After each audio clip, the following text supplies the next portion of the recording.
Selamat sore sahabat Ultima semuanya, bertemu lagi dengan bincang sore kita, yaitu bincang tentang bisnis. Dan sekarang saya bersama dengan sahabat saya sekaligus senior saya, bersama saya yaitu Kang Deddy Suparno. Selamat sore Kang Deddy. Assalamualaikum. Dodi.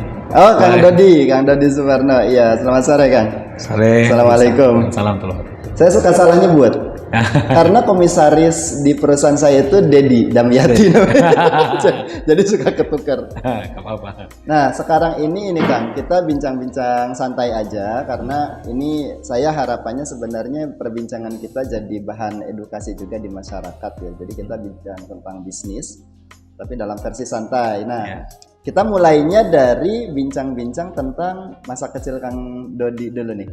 Kang Dodi waktu kecil itu pengalaman singkatnya seperti apa, terutama yang membentuk karakter dan kepribadian Kang Dodi seperti sekarang.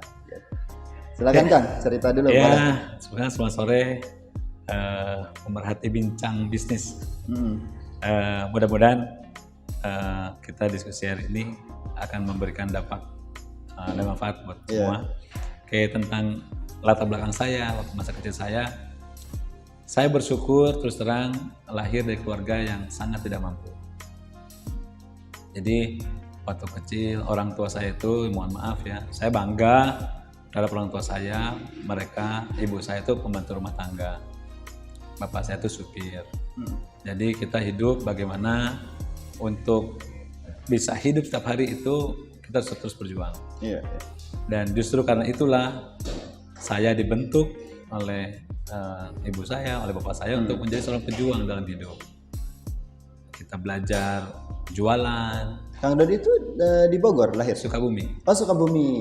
Jadi saya itu kecil masa SD dulu, dari kecil lah, dari SD itu saya udah jualan. Nah, saya tuh bangun tidur subuh azan di masjid. Pulang sholat subuh, bantuin ada tetangga jualan sayuran, jualan masakan gitu. Saya bantuin kupasin kentang, segala macam, dan pulang membawa sayur tahu atau apa gitu untuk ke rumah yang kita makan bersama-sama dengan kakak dan adik saya. Itu waktu kecil SD gitu. Sejak SD. Iya. Nah, terus udah gitu sekolah, pergi sekolah, saya bawa tentengan untuk dijual. Ibu saya kadang ke pasar beli sesuatu, entah buah, entah jambu, entah apa. Dijual di sekolah. Saya jual di sekolah. Pulang sekolah, saya keliling rumah-rumah warga untuk buangkan sampah mereka ke tempat sampah, ke TPS, tempat pembuangan sampah sementara. Dari rumah pulang sekolah. Nah gitu sore hari udah sholat asar, ibu saya tuh bikin gorengan. Untuk saya keliling jualan gorengan. Sore. Bala-bala pisang harun. Itu sore hari jualan gorengan itu. Sore hari keliling kampung. Nah itu membentuk saya untuk ya terus kuat dalam hidup, tidak pernah ngeluh. Jadi terbiasa berjuang dari kecil. Iya, jadi kata ibu saya itu bersyukur.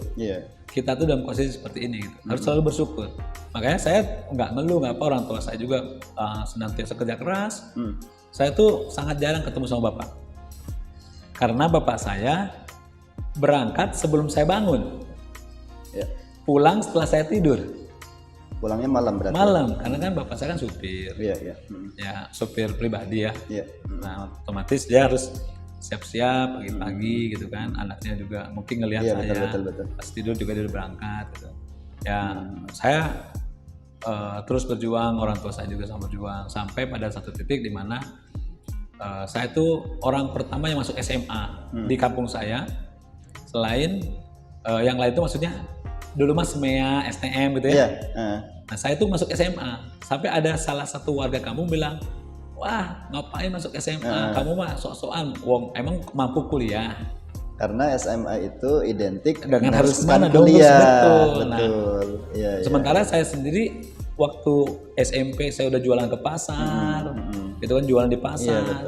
Terus SMA juga pagi-pagi subuh saya udah jualan di pasar, baru berangkat sekolah.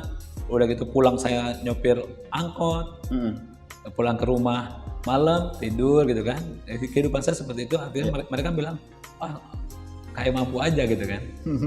Terus alhamdulillah saya akhirnya keterima di IPB. Dapat USMI dari IPB, PMDK. Dan jurusan kedokteran hewan. Nah, itu lebih parah termasuk lagi. Jurusan yang favorit itu kalau di IPB. Iya, betul. Tidak semua orang susah ya. Tidak semua orang bisa masuk jurusan itu. Nah, saya masuk IPB juga sama, dibilangin wah sok-sokan nih.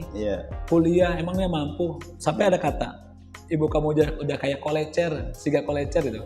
Kayak kincir. Artinya kincir kan berputar ya. Dari rumah satu nyuci ngapain nyetrika, pindah ke rumah kedua nyuci ngapain nyetrika, rumah ketiga seperti itu. Lalu saya harus kuliah gitu. Emangnya mampu sok-sokan aja kuliah gitu. Nah, itu yang membuat saya semakin kuat. Untuk saya harus kuliah, harus lulus dan harus bisa bantu orang tua, harus bisa banggakan orang tua. Waktu kuliah itu beasiswa berarti Kang apa gimana? Saya mengajukan beasiswa juga gitu kan. Tapi saya juga banyak juga activity kayak jualan telur, saya kuliah itu. Jualan telur, saya keliling kampus di tempat-tempat nasi goreng, tempat Indomie rebus, saya jualan telur tuh sampai pacar saya itu dibilang pacarnya tukang telur. Iya, sampai nangis sama saya kan. Waduh, saya ini pacar tukang telur, dia bilang. Saya sampai bilang gini, nggak apa-apa kalau kamu memang suka sama saya, mau apa silakan aja. Tapi kalau enggak apa-apa silakan. Tapi akhirnya kami berjodoh sampai sekarang kan. Sampai menikah. Alhamdulillah. Udah jadi menikah. Mantan pacar berarti. Iya, gitu kan. Itu saya jualan telur di rumah, jualan Indomie di kosan ya, di kosan sama teman-teman jualan rokok saya. Dan itu yang termasuk membentuk ini ya kemampuan bisnis sampai sekarang ya pengalaman saya, itu. Belajar jualan itu membentuk karakter saya untuk terus berjuang. Dan juga ketika bisnis jualan apa nih? Itu juga membentuk peluang apa yang terjadi, apa segala macam, kita bagaimana gitu. Ya alhamdulillah sampai saya lulus kuliah, terus saya sempat kerja dulu. Saya kerja memang dari awal konsep saya bekerja adalah saya belajar tapi dibayar. Jadi saya nggak pernah kerja ngelamar kerja gitu kan, terus interview tanya, gajinya nggak cocok saya terima berapapun, sangat kecil saya terima gaji saya. Tapi niatnya belajar. Kalau di kampus kan belajar bayar. Kalau di kantor saya belajar dibayar akhir bulan kan gitu kan. Nah, tapi banyak orang tuh nggak selalu fokusnya dengan uang kan. Betul, saya mau kerja di sini kalau dibayar sekian, gaji sekian. Nah, kalau saya enggak, even saya kerja sampai dibilang sama teman saya, lu mah gila Dut ya, kerja 24 jam saya. Pagi ke lab, karena waktu itu saya di lab. Terus siang-siang ke lapangan ke kandang-kandang ayam, lihat. Malam hari saya ke hatchery, ke tempat penetasan ayam. Nah, itu saya belajar sebenarnya. Sampai saya dapat kerja. Jadi setelah lulus itu tidak langsung bisnis, tapi bekerja dulu. Sampai saya kerja pindah di perusahaan multinasional yang lain, yang di situ saya tentang kalau tadi operasional, di perusahaan ini dari level strategik. Jadi bagaimana manage perusahaan, bagaimana manage bisnis. Udah di tataran manajerial ya. Di situ saya melihat belajar terus. Dan akhirnya saya bergabung dengan salah satu perusahaan yang baru dibentuk di Indonesia untuk di bidang pet yang dulu pemiliknya orang Jepang. Saya beruntung, saya belajar mulai dari akte perusahaan. Terus saya tuh jalan tuh karena dia investasi asing ke BKPM, udah gitu ke jadi Kang Dodi yang mengurus itu saya ngurus semua. Karena itu pemodalan asing ya. Saya ngurus semua, saya jalan kaki, saya naik busway segala macam. Jadi saya tahu bagaimana pengurusan membuat legalitas. Aspek legal betul. Dari awal. Di situ juga saya belajar. Ketika saya sudah memahami itu, saya mulai saya bisnis, belajar bisnisnya. Nah, saya mulai bikin juga perusahaan sendiri. Legal juga tadi sudah belajar ketika pengalaman tadi. Betul. Kemudian operasional juga malah paling pertama ya belajar operasional gitu. Dari pengalaman itu. Dan saya ngelihat dalam bisnis itu kan bukan hanya tentang bagaimana kita menjalankan bisnisnya saja, tapi juga bagaimana kita dengan orang-orang di dalamnya. Karena saya pernah jadi karyawan, jadi saya bisa merasakan bagaimana rasanya jadi karyawan. Dan saya juga saya tahu bagaimana karyawan lagi berbohong, ya kan? Karena saya juga pernah berbohong juga mungkin, kan gitu kan? Jadi itulah pembelajaran itu, alhamdulillah membawa sekarang kita punya bisnis dan Ya alhamdulillah kurang lebih 200 orang lebih lah sekarang bernaung di perusahaan saya. Iya. Ya bisa bermanfaat. Waktu pertama itu perusahaan di bidang ini apa namanya itu pet. Ya. Ya jadi perusahaan yang saya bangun awalnya itu distribusi. Tapi memang distribusi obat hewan untuk ke hewan kesayangan. Oh iya. Itu perusahaan itu saya bangun. Nah dari situ saya berpikir lagi, istri kan PNS. Sampai sekarang masih aktif berarti istri ya PNS? Istri udah keluar, udah lulus PNS-nya. Jadi dia keluar di PNS. Gitu. Kalau orang mah lulus PNS ketemu PNS, masuk PNS, ini dia udah lulus, udah alumni PNS. Udah lulus PNS. Alumni PNS. Alumni PNS. Istri saya tuh seneng praktek, dia tuh seneng ngerjain merawat hewan, gitu kan. Akhirnya dia buka klinik, gitu kan. Bukan dulu masih yang penting bisa menerima hewan-hewan yang sakit aja, bisa ngobatin, nggak ngomongin tentang bisnis, kita kerjain aja. Tapi pikir-pikir profesional sebagai dokter hewan. Iya, murni kayak aktualisasi diri aja. Oh iya. Ya, gitu. Ya dia kerjain, dia nggak mikirin dibayar atau macam. Hitung-hitung juga rugi juga gitu ya. Ini mah bukan bisnis, saya bilang. Kata dia iya. Secara bisnis ternyata hitungannya rugi. Betul. Udah gitu, akhirnya bikin terobosan istri saya. Oke, kalau gitu kita bikin terobosan. Kita bikin yang memang benar-benar bisnis. Iya. 2016 kita bikin klinik. Starting buat klinik 2016. Kalau 2014 tadi yang distribusi tadi. Iya.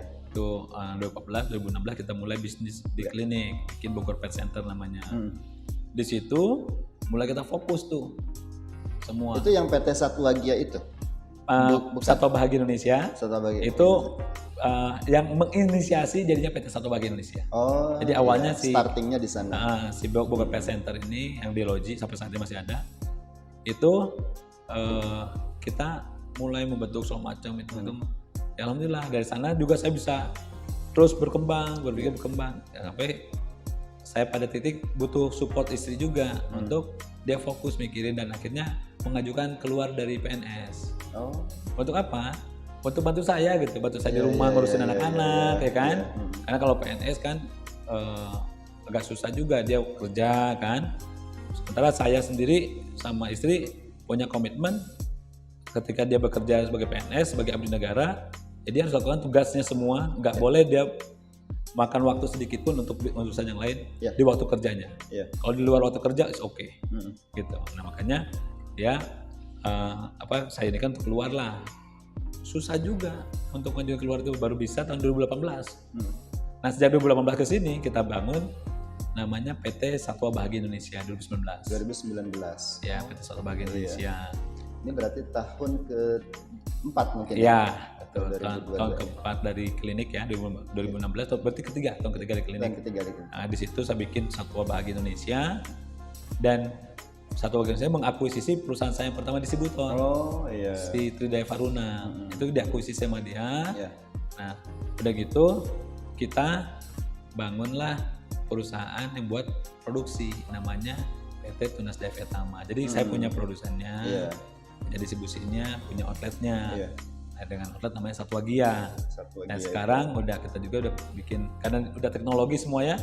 Kita bikin digital teknologi itu buat aplikasi Satwa Gia sampai CRM dan ERP-nya ada di sana.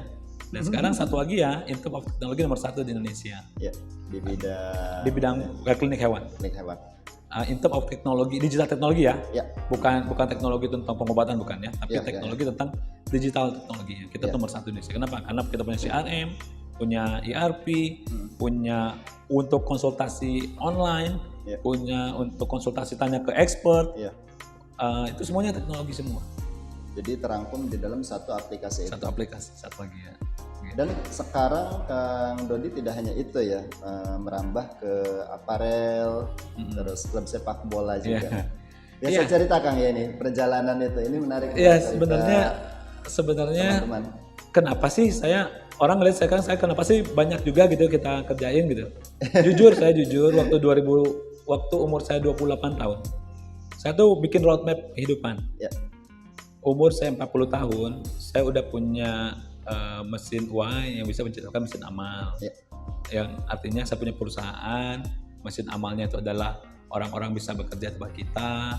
Itu alhamdulillah. tahun kemarin 2021 itu saya pas 40 tahun. Target omset kita tercapai. Target omset saya secara waktu dulu bikin di umur 28 tahun itu juga tercapai. Terus saya sampai bilang begini waktu itu, kayaknya saya udah deh mau tinggal duduk aja, mau udahlah selesai, tinggal merasakan hasil saja. Yang mengingatkan saya itu istri saya, kamu itu masih sehat. Iya. Sangat egois kalau kamu berhenti sekarang, padahal kamu masih bisa berpikir hal yang lain untuk menjadi lapangan pekerjaan buat yang lain. Yeah. Nah, that's why saya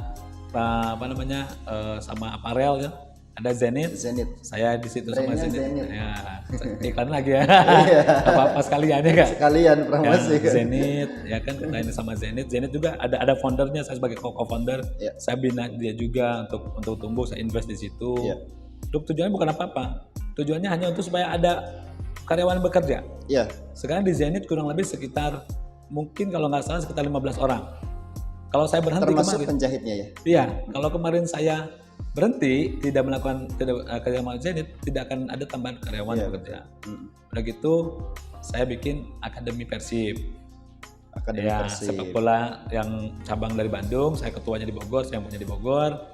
Itu untuk itu membina. Berbeda dengan Pakuan FC ya? Beda lagi. Iya, jadi Akademi Persib ini konsep kita adalah membina anak-anak zaman sekarang itu kan main gadget ya. Yeah. Daripada dia gadgetan terus, udah deh main bola aja. Yeah. Waktunya habis buat main bola di lapangan, buat olahraga segala macam, itu dia positif kan. Yeah. Nah kita bina, tapi yang kita bina tuh sebenarnya bukan tentang main bolanya, kita bina karakternya, attitude-nya, sikapnya. Yeah.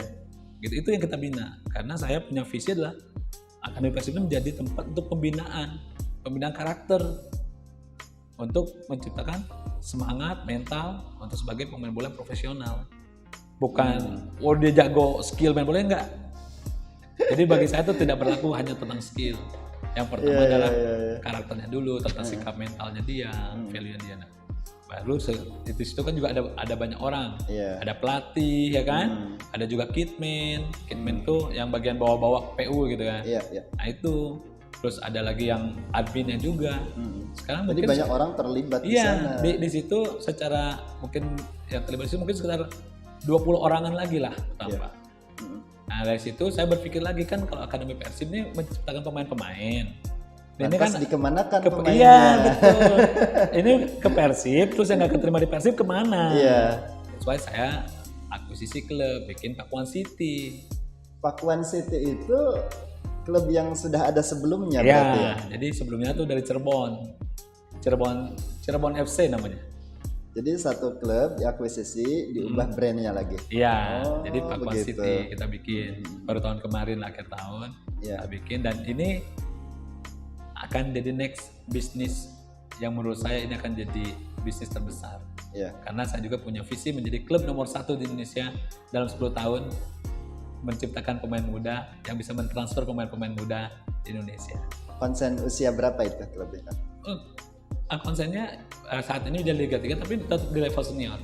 Jadi kita akan memproduksi manusia, pemain-pemain nih yang punya nilai karakter, kepribadian yang hebat. Yang bisa berkompetisi di level Liga 1, nanti klub-klub Liga 1 akan ngeliatnya ke kita. Dan saya berharap, dan visi kita, ibaratnya di luar negeri kayak Arsenal, mereka menciptakan pemain-pemain muda, dia jual pemain mudanya. Dia jual. Nah, saya berharap Pakuan City itu seperti itu. Tidak tentang juaranya, tapi tentang di sini kita akan bangun Pakuan City itu harapannya bisa menjadi produsen pemain muda. Gitu. Itu mimpi berikutnya. Iya, mimpi berikutnya. Dan ini karena sepak bola udah industri. Sekarang di Indonesia banyak mungkin kontrak setahun selesai. Itu yang ada cuma buang-buang uang saja. Nah, kita membangun, kita kontrak lebih dari 1 tahun, 2 tahun, 3 tahun untuk kita poles semua, baru kita orbitkan ke liga. Mantap, mudah-mudahan tercapai kan? Amin. Dan mudah-mudahan juga tahun ini kita jadi sign kontrak sama klub Liga 2 Portugal. Mantap. Nanti saya infoin lah kalau jadi ya, kalau udah tanda tangan kontrak saya kirim deh fotonya. Kalau saya ikut jalan-jalannya aja kan. Dan ini buat yang nonton juga gitu.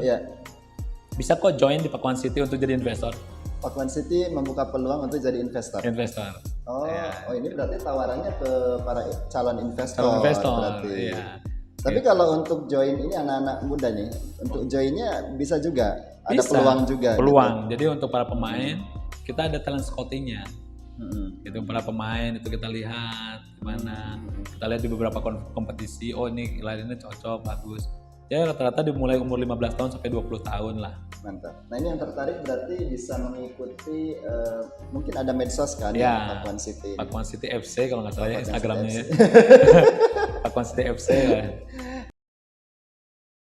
Nah ini ceritanya menarik nih dari perjalanan awal ya Kang Dodi, masa kecil ya terutama, kemudian sampai karakter terbentuk sampai berbisnis sampai sekarang di posisi sekarang gitu.